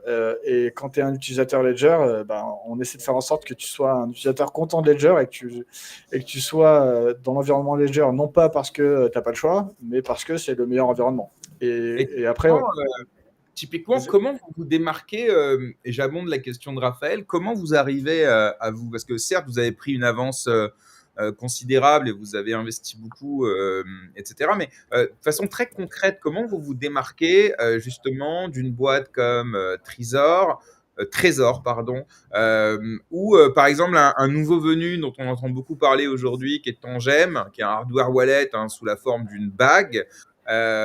Donc comment, au-delà de votre antériorité, aujourd'hui, si quelqu'un vous pose la question pourquoi Ledger aujourd'hui c'est la meilleure solution pour sécuriser les cryptos, mais répondons pas de façon marketing, on n'est pas là pour vendre Ledger évidemment, mais pour comprendre comment toi tu réponds voilà, sincèrement à cette question-là, sans dénigrer les autres, tu vois, mais voilà, comment vous arrivez à vous démarquer de cela? Ouais, alors effectivement, Tangem, j'en ai entendu parler un petit peu récemment et de plus en plus, en tout cas les semaines, mois qui viennent de passer. Je pense que c'est plutôt un nouveau player. Ce que je trouve intéressant chez Tangem, c'est le prix. Et d'ailleurs, je pense que ça fait partie des raisons pour lesquelles on parle d'eux, parce que il me semble que le prix est quand même est assez bas. Par contre, moi, j'ai un peu des scrupules vis-à-vis de Tangem, notamment par rapport à leur modèle de sécurité. Dans le sens où la bague, c'est un form factor assez rigolo. Après, est-ce que tu as envie de te promener avec une bague qui peut contenir, je sais pas, des centaines de milliers d'euros autour de ton doigt? Je suis pas certain, mais bon, bref, ça c'est. Au niveau du prix, pardon de te couper, mais en Ouais. fait, c'est pas. Alors, certes, il y a des offres promotionnelles, mais je crois que Ledger aussi. Là, en ce moment, c'est le Black Friday. Je crois qu'il y a des promos en ce moment sur Ledger, en utilisant quelques médias et quelques créateurs de contenu, si on parle vraiment du positionnement tarifaire. Mais Tangem, là, je suis sur leur site. En vrai, la 160. bague, elle coûte quand même 160 balles. Ah, ok. Il me semble que les cartes sont moins chères. Les cartes, c'est 60. Les cartes, c'est 60 ou 55 ou 70. Mais là, ça ne correspond pas à ce que tu t'apprêtais à dire, c'est-à-dire porter des cryptos à bout de doigt. Donc, c'est pour ça que la bague, pour lequel ils sont connus, plus que pour la carte quand même, non, on est quand même sur un prix qui est de 160 euros. Voilà, donc pour le coup, au niveau tarifaire, je n'ai pas le sentiment que Tangem, c'est du low cost, puisque le prix d'une ledger aujourd'hui, c'est quoi? C'est à peu près pareil. Le minimum, c'est 80. Ouais, non? Ouais, c'est 79 pour le Nano S Plus, 149 pour le Nano X, 249 pour le Flex et 399 pour le Stax. Ouais, donc il y a toutes les gammes de prix. Donc je te laisse quand même continuer de répondre, mais juste sur le tarif, je me suis permis de t'interrompre. Ok, moi je croyais que c'était moins cher que ça, donc effectivement, il y a pas cet avantage alors. Moins cet avantage. Mais par contre, moi ce qui me dérange vraiment chez Tangem en particulier, c'est le fait qu'en fait, il n'y a pas d'écran sur ces devices-là. Et ça, c'est un véritable problème pour la sécurité. Parce que quand tu utilises un hardware wallet, que tu fais le pas d'acheter un device spécifique pour stocker tes clés, si tu le fais, c'est parce que tu as envie d'avoir des garanties de sécurité. Et ces garanties de sécurité, en fait, tu en as à 3 niveaux. La première, c'est le fait que tu vas générer tes clés à l'intérieur de pas sur ton ordinateur, à l'intérieur d'un dispositif sécurisé. La deuxième, ça va être que à chaque fois que tu utilises ces clés, elles n'ont pas besoin de sortir de ce dispositif de sécurité. Et d'ailleurs, ça, c'était pas le cas dans les premières versions de Tangem. Dans les premières versions de Tangem, la clé était stockée dans la carte, mais à partir du moment où tu devais faire une transaction, elle était envoyée à l'application. Ça, je crois qu'ils l'ont changé récemment, mais au début, c'était pas le cas. Et la troisième propriété de sécurité qui est aussi importante que les deux premières, c'est d'avoir un écran sur ton hardware wallet, de sorte que tu puisses savoir dans un environnement sécurisé ce que tu es en train de faire. Ton adresse de réception, tu peux la truster parce que tu la vois sur l'écran de ton hardware wallet. Et lorsque tu fais une transaction, tu vérifies sur ton hardware wallet quel type de transaction tu fais. Et ça, si tu n'as pas d'écran, tu ne peux pas le faire. Et typiquement, si tu imagines avec un Tangem, par exemple, tu vas avoir ton application Tangem sur ton téléphone et ta carte ou ta bague de l'autre côté. À partir du moment où tu veux recevoir des cryptos, tu demandes à ta carte de donner une adresse et l'adresse, elle va être affichée sur ton téléphone. Le problème, c'est que si tu as un malware sur ton téléphone, le malware, il va pouvoir swapper, donc interchanger ton adresse avec celle de l'attaquant et toi, tu n'as aucun moyen de le savoir en fait. Et donc ça, c'est un véritable problème. Et à l'inverse, quand tu vas envoyer des fonds, au moment où tu prépares ta transaction sur ton téléphone, tu vas écrire j'envoie 0.1 Bitcoin à Charles, à mon adresse. Et on s'est mis d'accord avant, on était sûr que c'est mon adresse. Tu tapes ça sur ton téléphone et ensuite tu vas taper ta carte qui va signer la transaction, la renvoyer à ton téléphone et ton téléphone l'envoyer sur la blockchain. Le problème, c'est que la transaction que tu as préparée sur ton application Android ou iPhone, peut-être que c'est pas du tout la même qui a été signée sur ton hardware wallet. Et t'en sais rien du tout parce qu'il n'y a pas d'écran sur le hardware wallet. Donc si, encore une fois, il y a un malware sur ton téléphone, il va changer la transaction que tu pensais signer par une autre transaction qui n'est plus envoyer 0.1 Bitcoin à mon adresse, mais envoyer tout ton wallet à un attaquant. Et ben ça, tu n'as aucun moyen de le savoir et de le vérifier. Et pour moi, c'est un véritable problème pour les wallets en général qui n'ont pas d'écran en fait. Donc c'est ça que je dirais sur Tangem en particulier. Et Trésor, par exemple, qui est peut-être celui qui se rapproche le plus de ce que vous faites, sauf erreur de ma part, là aussi, c'est quoi peut-être l'argument qui vous permet de vous distinguer? Il y en a sans doute un. Alors, Trésor, ils ont pas ce problème d'écran. Il y a un écran et ils le savent depuis le tout début de Trésor que c'est très important d'avoir un écran. Et du coup, là-dessus, on peut complètement respecter leur choix d'architecture. Dans le passé, ils utilisaient des circuits qui n'étaient pas du tout sécurisés pour gérer les clés, etc. Et c'était assez facile d'extraire les clés quand tu avais un accès physique et de la connaissance, etc. C'est pas un truc non plus qui est aussi facile que de mettre un malware sur ton téléphone. Mais en tout cas, il y avait ce problème-là. Ça, c'est quelque chose qu'ils ont amélioré. Donc, globalement, Trésor, c'est quand même, en tout cas, bien mieux que Tangem d'un point de vue sécurité. Et peut-être d'un point de vue couverture de coin, Tangem, je ne saurais pas te dire. Et Trésor, je sais qu'ils ont une couverture de coin qui est grande, mais qui est quand même beaucoup moins grande que celle de Ledger. Je vais rebondir si tu veux bien, parce que tu m'as fait une transition parfaite pour une autre question que j'avais pour toi. Décidément, on fait une bonne équipe. Tu me parlais tout à l'heure parfois, tu trouvais peut-être un peu ça compliqué d'appréhender le fait d'avoir des centaines de milliers de dollars à son doigt. On se rappelle de la petite polémique sur, je crois que c'était le Ledger Stacks, qui permettait de rendre les wallets un peu portables et accessibles, et notamment des accessoires pour les porter autour du cou. Donc à l'époque, ça avait suscité quelques critiques, notamment sur Twitter, certains estimant que ça pouvait exposer les utilisateurs à des vols, des attaques physiques, etc. Là aussi, je te pose la question, alors, tu n'es pas le CEO et tu n'es peut-être pas le CMO, mais tu as quand même un avis parce que tu es dans la boîte depuis un petit bout de temps. Coût marketing, véritable ambition produit ou erreur, honnêtement? Je dirais que je dirais pas que c'est une erreur, c'est sûr. Ensuite, coût marketing. Moi, je suis pas très fort en marketing, c'est pas mon domaine. Mais il y a un truc qu'on dit, c'est bad buzz et still buzz. Donc, on en parle encore. Donc, à la limite, tu vois, il y a un côté marketing positif. C'est ça que je pourrais dire. Et enfin, si tu veux mon avis sur le fond de l'affaire, je pense que c'était surtout ça que tu cherchais. moi, je ne serais pas d'avis de me trimballer avec mon wallet sur lequel il y a mon patrimoine, disons, autour du cou. Et je conseille à personne de le faire. Après, selon ce que tu as dedans, etc., et si tu as envie de montrer, d'être fier d'avoir un ledger, tu peux le faire. Après, évite de le faire avec une somme trop conséquente. De la même manière que Ça, il en vaut mieux soi, que l'attaquant, lui, il sait pas ce que tu as dedans. Donc en vérité, lui, il va juste voir la ledger, il va supposer qu'il y a sans doute des fonds dedans, parce que sinon, ça sert à quoi d'acheter une ledger si c'est pas pour mettre des fonds dedans. Et là, effectivement, donc on peut comprendre effectivement les critiques à l'époque. Donc, comment vous avez réagi, vous Encore une fois, je sais que bon, tu es le CTO, donc tu n'es peut-être pas la meilleure personne pour répondre, mais ça avait un petit peu fait du bruit à l'époque. Et je crois que vous avez réitéré d'ailleurs une ou deux fois avec des produits un peu mode, avec des partenariats. Récemment, je crois que j'ai vu Balenciaga. Donc, Ledger essaye de se donner. Alors, moi, je trouve ça plutôt cool, je te cache pas. Une idée un peu cool, un peu fashion. Et je pense que c'est important que Ledger sorte d'un univers de geek. Donc, ça, en soi, sur la stratégie marketing, moi, dont c'est un petit peu le métier, je te dirais banco. Après, c'est vrai que pour le coup, c'est comme.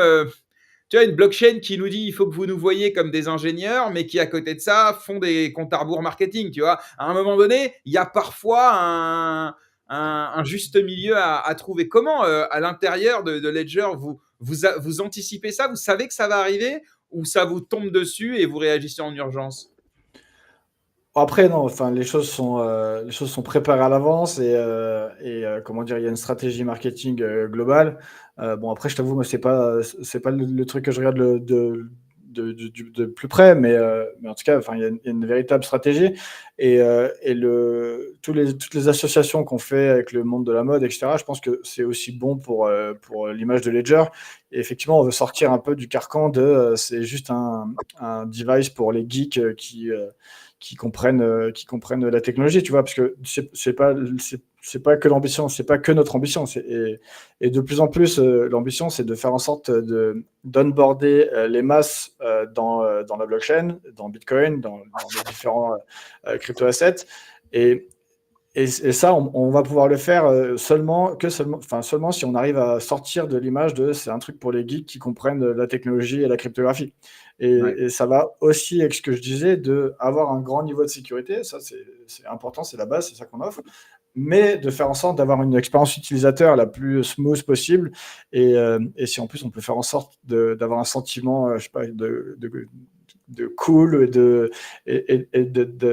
d'avoir envie d'être associé à la marque Ledger, je pense que c'est positif.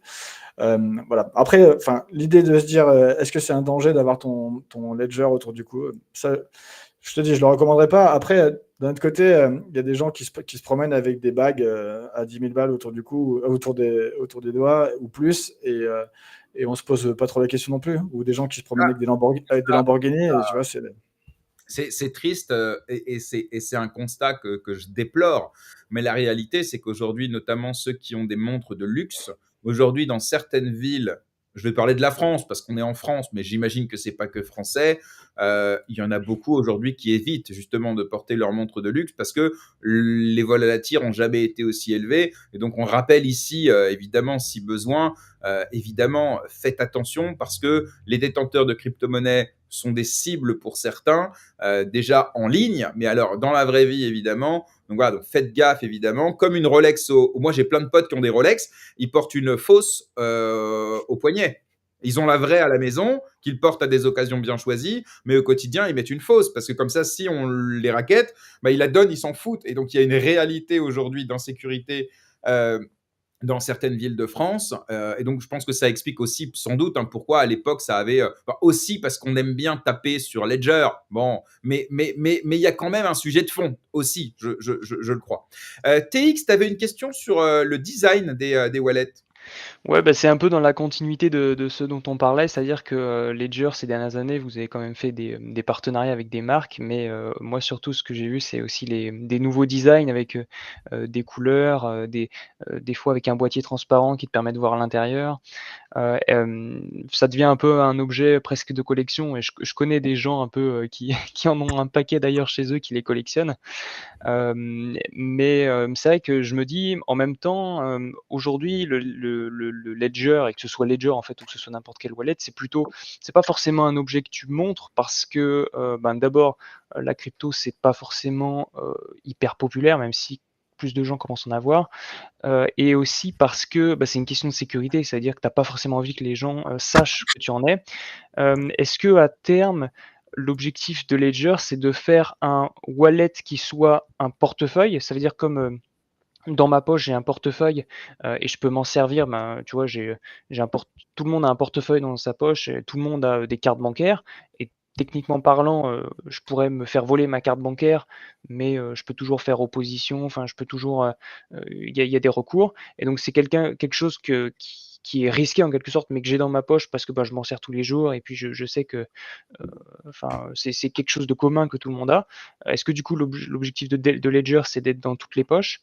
Ou est-ce que c'est de rester quelque chose qu'on a chez soi, qu'on cache un peu ou c'est quoi ta vision sur ce sujet? Yes, c'est une super question. Nous, ce qu'on essaie de faire, c'est un peu d'accompagner aussi le mouvement qui se passe sur les blockchains. Le use case principal au départ, c'était Bitcoin, le buy and hold, et du coup, d'avoir un coffre-fort chez soi pour acheter et garder ses Bitcoins, c'était le truc parfait. Maintenant, ensuite, on a créé d'autres blockchains avec des use cases nouveaux et différents. Et donc là, on est passé du buy and hold à maintenant, j'ai un device avec lequel je peux interagir Flex, sur le voilà, flex. FlexTax. Je peux interagir sur les différents protocoles décentralisés, faire de la DeFi, etc. Donc là, on est plutôt dans cette partie-là de. Enfin, maintenant, tu peux faire les deux, évidemment. Tu peux faire de buy and hold, mais aussi de la finance décentralisée et aller plus loin que ça. Après, aujourd'hui, comment dire, les use cases de paiement, puisque c'est celui-là auquel tu faisais référence, ils n'existent pas encore trop dans les blockchains, même si on en parlait tout à l'heure en introduction, je pense que ça va arriver. Et au moment où ça va arriver, Ledger va accompagner ce mouvement-là, quoi. Mais Ledger n'est pas. Nous, on ne fait pas des blockchains, on ne fait pas des infrastructures, on ne fait pas des applications de paiement sur les blockchains. Nous, on fait des wallets. Donc, en fait, au moment où les applications existent, on essaie de faire en sorte que nos wallets soient les plus adaptés pour ces cas d'usage. Donc, le cas d'usage du départ, c'était buy and hold et simplement sur Bitcoin. Maintenant, il y a toujours ce use case, mais il y en a des nouveaux avec la finance décentralisée et interagir avec tout un tas de protocoles décentralisés. Si demain, il y a des use cases de paiement, et je pense que ça va arriver, Ledger sera pas très loin. Après, tu parlais d'un truc. Je suis obligé de rebondir là-dessus parce que, en termes de paiement, est-ce que demain, Ledger pourrait se positionner je ne sais pas, en néobanque? C'est-à-dire avec des services de paiement, avec une carte bancaire, et le tout avec évidemment une conservation en self-custody. On pense par exemple aujourd'hui à des boîtes comme Desblocs qui ont une technologie de sécurisation avec des MPC. On ne rentre pas dans le détail, mais en gros, c'est une sécurité qui est en self-custody, mais avec un accès tripartite, je crois. Et est-ce que potentiellement, demain, Ledger pourrait se positionner là-dessus? Alors, en fait, sur la banque, disons, et la carte bancaire, dans Ledger Live, tu as la possibilité d'avoir une carte bancaire. C'est pas directement Ledger qui l'a fourni, c'est un partenaire à nous qui s'appelle Banks. Mais c'est une carte bancaire qui est assez intéressante. Je la conseille vraiment à titre personnel. Je la trouve intéressante dans le sens où tu peux déjà, en fait, c'est au moment où tu vas payer que tu vas faire que tu vas transférer, disons que tu vas convertir tes bitcoins, tes Ethereum ou tes stablecoins que tu as sur ton compte Banks. Donc ça, c'est le premier avantage. Et le deuxième, c'est que tu peux aussi mettre des cryptos en collatéral et décider à la fin du mois si tu veux Une carte de débit ou carte de crédit, comme un Nexo par exemple. ouais, un petit peu, sauf que c'est du collatéral en crypto. Donc on a cette carte-là. Donc encore une fois, Ledger n'est pas une banque. Nous, on est vraiment fournisseur de technologie. Mais par contre, ce qu'on essaie de faire en sorte, c'est de connecter les services financiers, dont des banques, Banks c'en est une, à nos clients. Et tout ça dans une même interface. Ok, très clair, très clair. Justement, au niveau réglementaire, très rapidement, est-ce que vous avez des enjeux, des défis réglementaires, même si vous faites du hardware, on pourrait dire que c'est pas trop votre sujet puisque vous ne détenez pas les actifs de vos clients. Mais est-ce que pour autant, il y a quand même des enjeux réglementaires, soit par le prisme de MiCA qui arrive, soit par le prisme d'autres réglementations françaises et européennes? Alors, l'enjeu de la réglementation, c'est un enjeu qui est important pour tous les participants de l'écosystème. Il y a aucun doute là-dessus. Aujourd'hui, on n'a pas une grande clarté sur la réglementation. Ça commence à s'améliorer, notamment avec MiCA, et je pense que ça va s'améliorer aussi aux États-Unis. Il faut quand même penser que notre écosystème est mondial. Nous, Ledger, la France, ça représente 3% de notre marché. Donc, oui, on vend en France, mais beaucoup aussi à l'étranger. Donc, il faut qu'on s'intéresse aux réglementations partout dans le monde. Je pense qu'on rentre dans une phase où on va avoir une plus grande clarté de la réglementation. Et ça, je pense que c'est positif pour tout le monde, puisque l'incertitude, c'est ça le plus difficile au final. Et je pense aussi que cette réglementation devrait être plutôt plus souple plutôt favorable, disons, aux cryptos, notamment tiré par les États-Unis. Donc ça, c'est le premier truc qu'on veut dire. Le deuxième truc que je veux mettre en avant, c'est effectivement, Ledger, nous, on est un fournisseur de technologie et on n'est pas du tout un fournisseur financier, quoi. On n'est pas une institution financière et on ne veut pas vraiment le devenir. Ce n'est pas dans nos plans. Nous, c'est plutôt de fournir des outils technologiques qui vont te permettre de faire de la custody pour toi-même si tu es un individuel ou pour une entreprise si tu es une entreprise, qu'on a aussi une business unit pour les entreprises. Ok, très clair. J'ai évidemment d'autres questions, mais je vais laisser à Raphaël qui avait une question. Ouais, j'avais une question aussi sur la seed key. Juste avant, on parlait de tout ce qui était, on va dire, montrer sa ledger en public, tout ça, les risques qu'on pouvait encourir et peut-être aussi les risques que les gens ne se rendent pas compte qu'ils encourent dans la crypto en ayant tant d'argent autour du cou, même dans leur poche.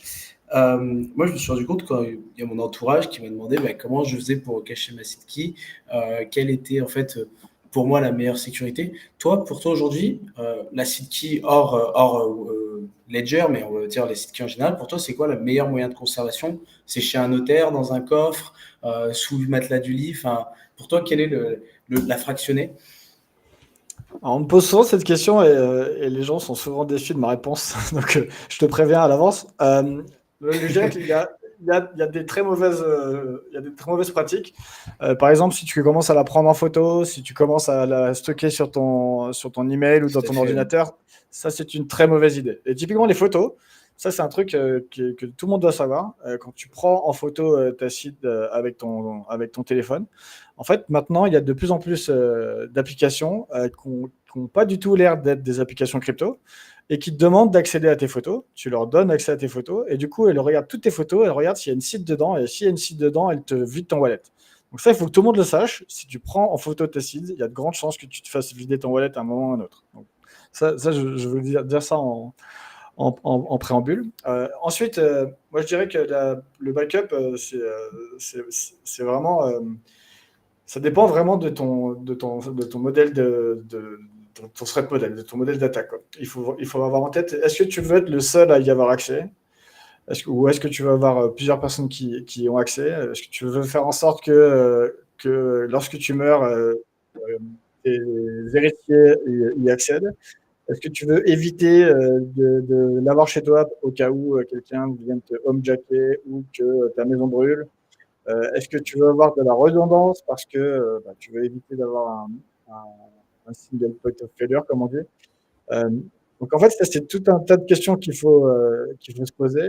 Et selon les réponses que tu vas donner à ces questions, tu risques d'avoir des réponses différentes. Et ça dépend aussi de combien tu as d'argent. Bref, en fait, il faut vraiment que tu te poses toutes ces questions-là. Avoir un crypto-seal, c'est une bonne idée. Donc, écrire sur un papier ou sur un crypto-seal. Charles, excuse-moi de t'interrompre. Est-ce que tu peux checker ton micro parce que le son est un peu étouffé et un peu plus que tout à l'heure? Ok, laisse-moi regarder. Là, ça va mieux. Donc, je ne sais pas si c'est parce que tu mets ta main sur ta bouche, mais en tout cas, il y a un effet un peu étouffé. Ok, là, je me mets plus près comme ça. Là, c'est nickel. Merci beaucoup. Désolé. Yes. Ouais, donc en fonction des réponses que tu donnes à ces questions, tu vas avoir une solution différente. Moi, ce que je conseille en tout cas, c'est de l'éprouver. Une fois que tu as fait ton backup une première fois, il faut que de temps en temps, tu fasses l'exercice de recover ton wallet. Moi, je le fais une fois tous les 6 mois. Tous les 6 mois, je me pose et je fais un recover et je m'assure que si j'ai un problème demain parce que mon device marche plus, ça peut arriver, hein, c'est électronique, c'est défaillant au bout d'un moment, enfin ça peut être défaillant. Et ben je fais un recover et je me rends compte que c'est bon, j'ai toujours accès à tout. Et faire cet exercice, en fait, ça permet aussi de prendre conscience de voir si ton setup il marche bien, de voir si il est facile à mettre en œuvre, suffisamment facile ou trop facile, tu vois, tu peux voir ça. Et ça permet aussi de le faire. Et le jour où tu as vraiment besoin de faire un backup en urgence pour je sais pas quelle raison, bah, tu n'as pas de stress. Tu l'as déjà fait plein de fois, tu sais comment faire et ça fonctionne bien. Donc, moi, c'est un truc que je conseille. Après, le mettre dans un coffre en banque, pourquoi pas. C'est un petit peu onéreux, ça coûte autour de 120 € par an, mais c'est une bonne option. Le mettre dans une enveloppe d'un notaire, ça, je le déconseille. Ce qui peut être intéressant, c'est de dire à ton notaire que tu as des cryptos, enfin, d'écrire ça sur ton testament et de dire qui va être l'héritier et comment les récupérer, mais je ne mettrai pas les 24 mots dans l'enveloppe. Et d'ailleurs, si tu le demandes à ton notaire et que tu lui expliques vraiment, il va te le déconseiller aussi. Qu'est-ce que je peux te dire d'autre? Après, splitter ta seed en plusieurs morceaux, là, il y a du bien et du mal. Ça vraiment, ça dépend de...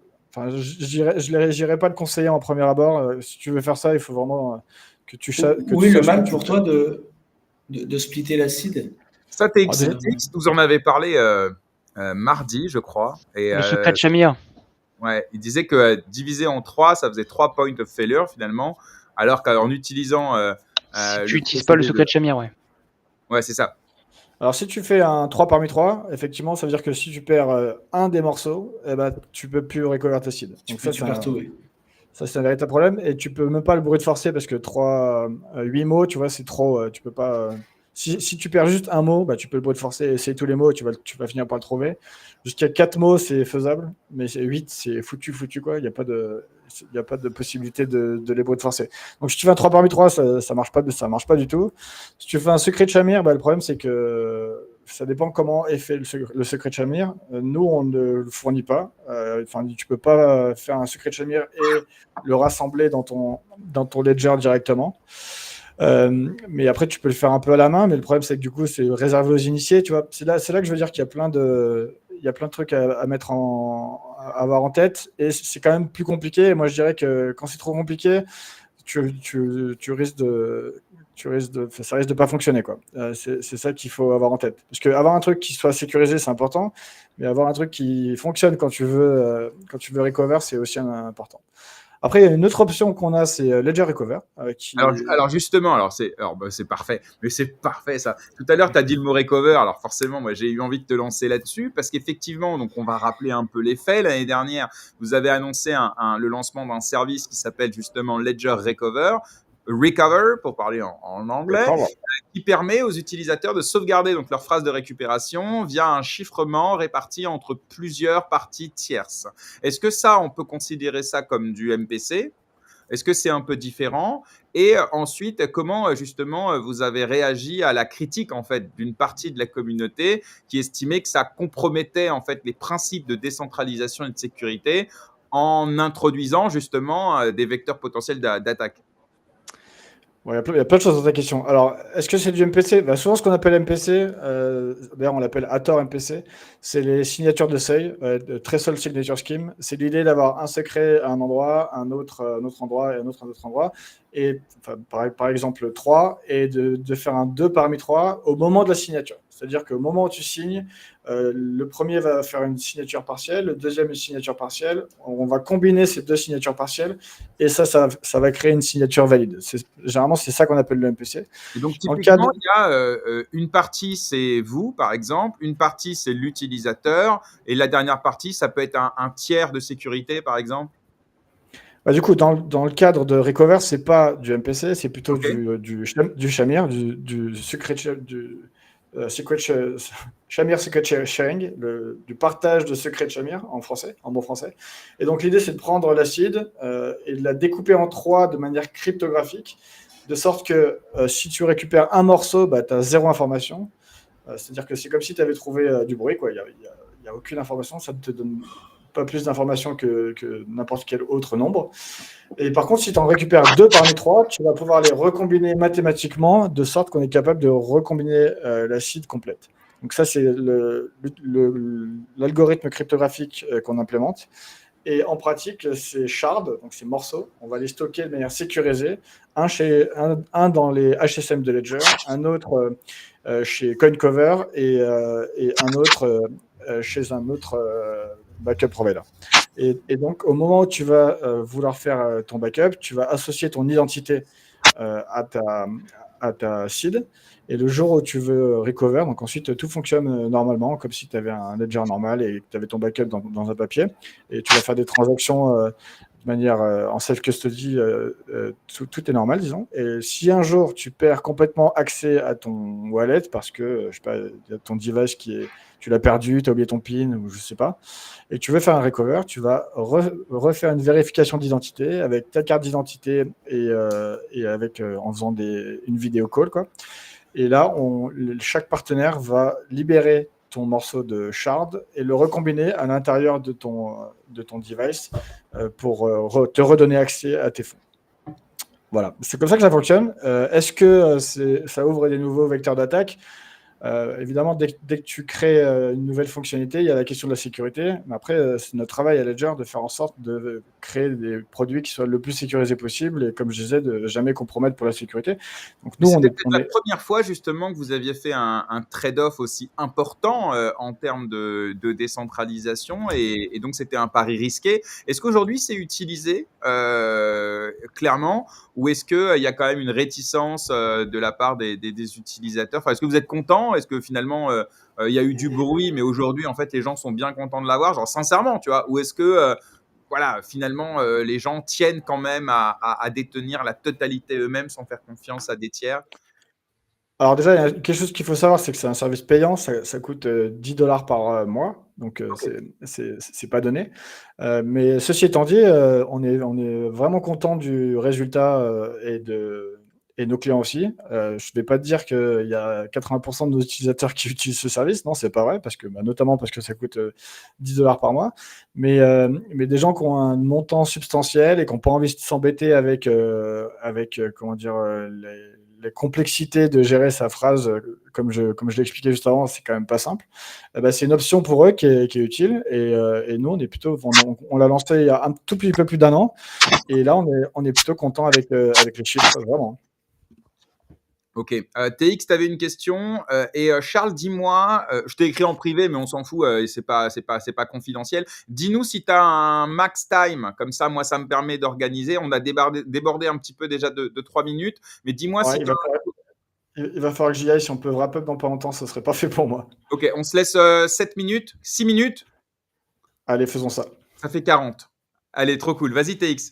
Bah, j'avais une question à nouveau sur l'authentification parce qu'aujourd'hui, en crypto, ça fonctionne surtout sur une authentification avec une seed. Donc en gros, où ta propriété est basée sur la connaissance d'une information. Et si quelqu'un d'autre connaît cette information, s'il connaît ta seed, ben, il est propriétaire au même titre que toi. Est-ce que c'est comment tu vois le futur de ce côté-là? Est-ce qu'un jour on pourra se passer de seed, ou est-ce qu'on pourra ou trouver des moyens d'authentification ou en tout cas on n'est pas, qui peuvent sembler quand même un peu, je vais pas dire légers, mais où, il y a un débat quand même, tu vois? Je pense que tu vois le Ouais. problème auquel je parle. Ouais, complètement. Du coup, après, c'est toujours une histoire de compromis entre self-custody complète, not your keys, not your coin, et flexibilité, facilité d'utilisation. On revient un petit peu dans ce que je disais au début, hein, sécurité versus expérience utilisateur. Et là, tu l'as un petit peu aussi avec la self-custody et la facilité d'utilisation.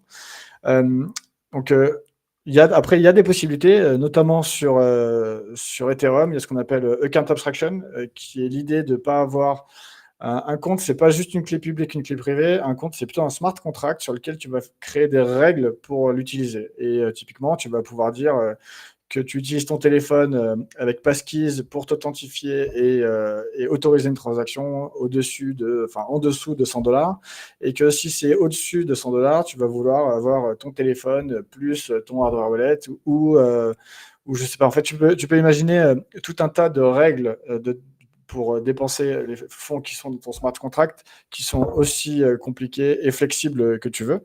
Et ça, je pense que ça fait partie du futur, et notamment parce que justement, ça crée plus de flexibilité. Et selon le niveau que tu veux entre la self-custody, la sécurité et la flexibilité, tu vas pouvoir régler ce curseur. Parce qu'aujourd'hui, effectivement, il n'y a pas vraiment de curseur. C'est soit tu as tes clés et tu es en self-custody, ou soit tu n'as pas tes clés et en fait, c'est Binance qui a tes clés.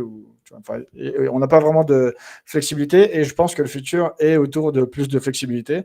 Et selon ton envie et combien la self-custody est importante, tu auras soit complètement tes clés, ou soit il y a un truc un peu plus hybride avec ton téléphone et autres, comme je viens d'expliquer. Et ceci dit, même si tu as un téléphone, il y a toujours, et tu utilises Passkeys, il y a toujours des clés. C'est juste plus des seeds, et le backup de Passkeys il est différent. Bref, il y a toujours des clés quelque part. Si tu n'as pas de clés, c'est juste que tu es sur Binance et c'est eux qui ont tes clés pour toi. Merci, merci TX pour ta question. J'ai une dernière question un peu ouverte pour toi. Comment Ledger envisage les technologies émergentes, notamment l'IA, évidemment, et ce qu'on appelle le quantum computing, donc le computing quantique. Comment vous anticipez justement ces évolutions pour faire en sorte d'anticiper justement les évolutions qui pourraient être néfastes d'un point de vue de la sécurité des utilisateurs et de leur fonds. Donc, il y a deux sujets assez vastes, mais voilà, on a 2-3 minutes pour terminer peut-être sur le sujet. Peut-être toi, à titre perso et du point de vue de Ledger, comment tu appréhendes ces évolutions? Yes, donc là, tu me laisses 3 minutes pour deux sujets pour lesquels on pourrait faire 2 heures chacun. Ok, je vais essayer. Voilà. Alors, sur l'IA, je pense qu'il y a un truc qui me saute à l'esprit tout de suite, c'est que là, on va rentrer dans un monde où c'est ultra difficile de distinguer les humains des bots, les humains des machines. Et on s'en rend compte déjà, tout le monde, toute cette hype qu'on a autour de l'IA vient du fait que quand on discute avec un LLM, avec ChatGPT, c'est très très proche de ce que tu aurais avec un humain. Parfois, c'est même mieux qu'un humain. Et du coup, on va rentrer dans ce monde-là où c'est très difficile de distinguer les humains des machines. Et étant donné que notre vie est de plus en plus sur Internet, du coup, tu as envie de savoir parfois si tu interagis avec un humain ou une machine. Et une façon de répondre à ça, c'est d'utiliser de la cryptographie. Avec de la cryptographie, tu peux prouver cryptographiquement que tu es celui que tu prétends être. On se met d'accord avant, je te montre quelle est ma clé publique, et ensuite, à partir du moment où tu es d'accord que ma clé publique c'est celle-là, je vais pouvoir signer l'ensemble de mes messages, etc., etc. Et du coup, je vais pouvoir m'authentifier auprès de toi à chaque fois qu'on discute. Et quand on discute sur Signal, par exemple, tu es certain que tu discutes avec moi et pas avec un bot. Donc, je pense que la cryptographie et les blockchains en particulier aussi, c'est un petit peu des outils, des bons outils justement, pour être capable de distinguer ce qui est vrai de faux, humain versus bot. Donc, c'est ça que je pourrais dire en premier lieu.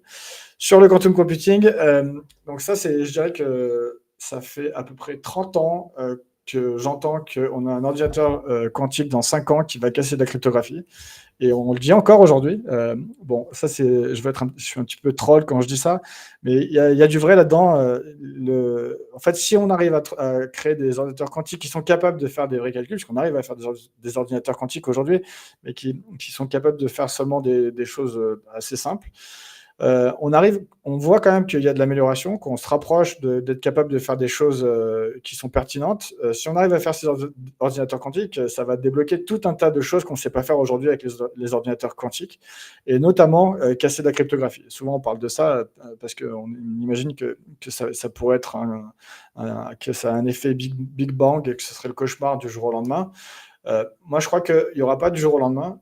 On va le sentir, on va le voir venir, quoi, si ça arrive. La bonne nouvelle, c'est qu'on a des algorithmes qui sont des algorithmes cryptographiques qui sont résistants à ces ordinateurs quantiques. Et aujourd'hui, juste l'industrie fait le choix de ne pas migrer parce qu'il y a un surcoût. Le surcoût est pas énorme, hein. On sait calculer de la cryptographie qui est résistante aux ordinateurs quantiques, mais on juge, en tant qu'industrie, l'industrie en général de la technologie, on juge que le risque est suffisamment faible qu'on ne veut pas payer le surcoût supplémentaire qu'il y a à migrer vers le quantique. Donc ça, Ok. c'est un petit peu l'état des lieux. Et si tu veux mon avis personnel, je ne crois pas que je vais voir de mon vivant un ordinateur quantique qui casse de la cryptographie moderne qu'on connaît aujourd'hui. Je ne dis pas que ça n'arrivera jamais, je dis que je ne vais pas le voir de mon vivant. Voilà. Et c'est mon pari. Je n'ai pas grand-chose pour le baquer, tu vois, c'est juste mon feeling. Ouais, ouais. Non, mais c'est bien, bah, surtout que tu es, quand même un connaisseur de la cryptographie depuis un petit bout de temps, donc on peut entendre ton avis qui est au moins légitime. Merci beaucoup, Charles, d'avoir répondu à toutes nos questions. On a passé un super moment avec toi. On va te souhaiter plein de belles choses pour la suite avec Ledger. Et puis aussi à titre perso, hein, on te souhaite plein de bonnes choses. Et puis encore merci d'être venu dans l'émission ce matin. Merci à vous, c'était super sympa. Et on espère les 100K dans les jours qui viennent, peut-être dans les heures qui viennent, avec plaisir. On Merci à vous, espère. bonne journée. Salut Charles, à bientôt.